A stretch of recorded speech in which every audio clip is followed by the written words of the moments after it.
వయసుతో పాటు మోకిళ్లు అరిగిపోవటం, ఆపై పోటెత్తే మోకాళ్ల నొప్పులతో బాధపడటం మనలో చాలామందికి అనుభవమే.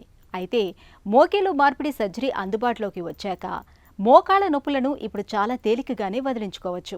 అయితే మోకిళ్లు మార్పిడి సర్జరీ పూర్తవగానే అంతా అయిపోదు. సర్జరీ తర్వాత పూర్తి స్థాయిలో కోలుకునేందుకు ఫిజియోథెరపీ మొదలుకొని వ్యాయామాల దాకా చాలా జాగ్రత్తలే తీసుకోవాల్సి ఉంటుంది. కోతలు, గాయాలు త్వరగా మానేందుకు యాంటీబయోటిక్స్, నొప్పిని తట్టుకునేందుకు డాక్టర్ సలహా మేరకు నొప్పి మందుల్ని మోతాదు మేరకు వాడుకోవాల్సి ఉంటుంది. మోకిళ్లు మార్పిడి సర్జరీ తర్వాత తీసుకోవాల్సిన జాగ్రత్తల గురించి ఇప్పుడు తెలుసుకుందాం. నీ రీప్లేస్మెంట్ చాలామంది పేషెంట్స్ అంటారు ఏం చేయవచ్చు చేయకూడదు అని. నేను మామూలుగా పేషెంట్స్ అడ్వైజ్ ఇచ్చేది అదే, నీ రీప్లేస్మెంట్ అయిన తర్వాత దానికి మనం హై ఇంపాక్ట్ యాక్టివిటీ అవాయిడ్ చేయాలి. హై ఇంపాక్ట్ అంటే ఇప్పుడు ఆబ్వియస్లీ మనం లోపల ఒక మెటల్ ఇంప్లాంట్ వేసినాము, దానికి ఒక పర్టికులర్ లైఫ్ ఉంటుంది, అరౌండ్ 20 years ఈజీగా వస్తాయి. దాన్ని మనం ఓవర్లోడ్ చేసే కొద్దీ దాని మీద స్ట్రెయిన్ పడుతుంది రిపీట్గా.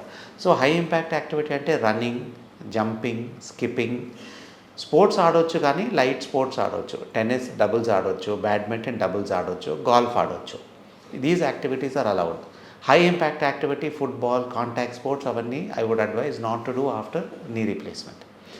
కింద కూర్చుండేది మన నీ రీప్లేస్మెంట్ తర్వాత పాస్పెట్లు వేసుకొని కింద కూర్చునేది అవసరం పడితే చేయాలి.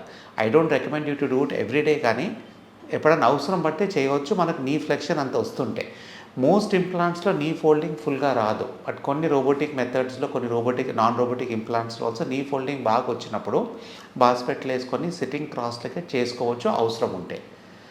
మెట్లకి ఎదిగేది, వాక్ చేసేది రొటీన్గా చేసుకోవచ్చు. మెట్లకి ఎదిగేది మనకు అవసరం ఉంటే చేసుకోవచ్చు. డైలీ 2-3 flights ఆఫ్ స్టైర్స్ అవసరం ఉంటే ఎక్కొచ్చు. వాకింగ్ డైలీ పేషెంట్స్కి ఏం రికమెండ్ చేస్తామంటే, వాళ్ళకి పని కాక, వాళ్ళ daily routine of cooking, house work, బయటికి పోయేది, ఆఫీస్ వర్క్ కాక రోజు ఒక 1/2 hour వాకింగ్ ఈజీగా చేసుకోవచ్చు. We don't advise more than that. 1/2 hour 40 minutes walk of decent speed is more than adequate మన డైలీ లైఫ్ స్టైల్ కోసం. ఓన్లీ కింద కూర్చునేది ఎప్పుడైనా అవసరం ఉంటేనే చేయాలా, అండ్ హై ఇంపాక్ట్ యాక్టివిటీ చేయకూడదు.